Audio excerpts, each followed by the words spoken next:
وبالفعل شاب يمني أطلق شبكة للتواصل الاجتماعي تضاهي بمزاياها العالمية. هذه الشبكة هي الأولى في الوطن العربي وتتيح التفاعل والمشاركة بين المستخدمين بشكل بسيط وملائم. سالي الجوهي لديها تفاصيل أكثر، نتابع. استطاع ماجد وهو شاب يمني في العشرين من عمره إطلاق أول شبكة للتواصل الاجتماعي في العالم العربي تعرف بأودل. ميزاتها تفوق ميزات نظيراتها من شبكات التواصل الاجتماعي في الغرب. أهم تلك الميزات أنها تتيح للمستخدم العربي الدردشة مع آخرين لا يتكلمون العربية بلغته الأم، ويمكن في أثناء الدردشة النطق بالكلمة فتتم كتابتها من دون طباعتها. تمكنت الشبكة وهي بعد في المرحلة التجريبية اجتذاب 250,000 مستخدم، ما شكل حافزا قويا لتطويرها كي تنتقل مستقبلا إلى العالمية. نحن بصدد معاملة ترخيص وسنكملها عما قريب، لأنه الترخيص نحن نحاول أن يكون من منظمة الويبي تحديدا. الويبو منظمة الويبو الدولية تقدم تصريح دولي وليس محلي، بينما صنع بترخيص محلي.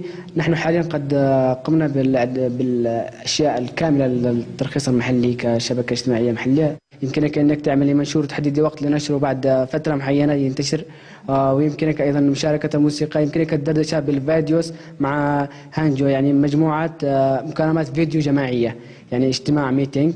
وأيضا يمكنك أيضا عمل كلمات سر أو باسورد إضافة لخصوص سياسة الخصوصية للمستخدمين. أضفنا خدمة جديدة إنك تعمل باسورد أو كلمة مرور للمنشور بحيث إنها ما تورط عند أي شخص غير الشخص الموجود عنده الباسورد.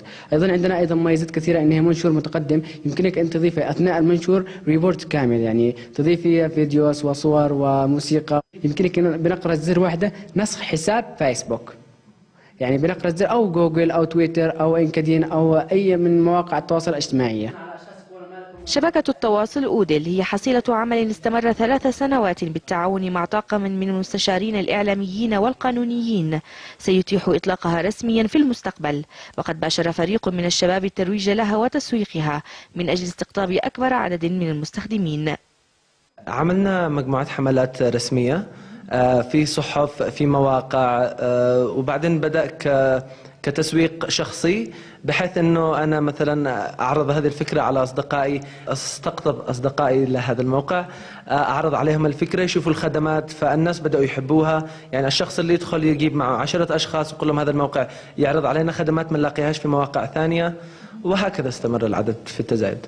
مجرد أن الشاب يمني استطاع أن ينشأ شبكة اجتماعية وتوصل إلى العالمية و200 مستخدم، هذا يعني شيء يثبت نجاح البرنامج ونجاح الفكرة.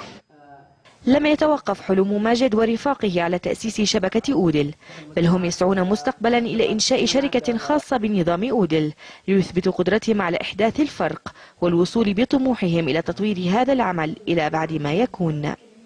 سالي الجوهي، MBC.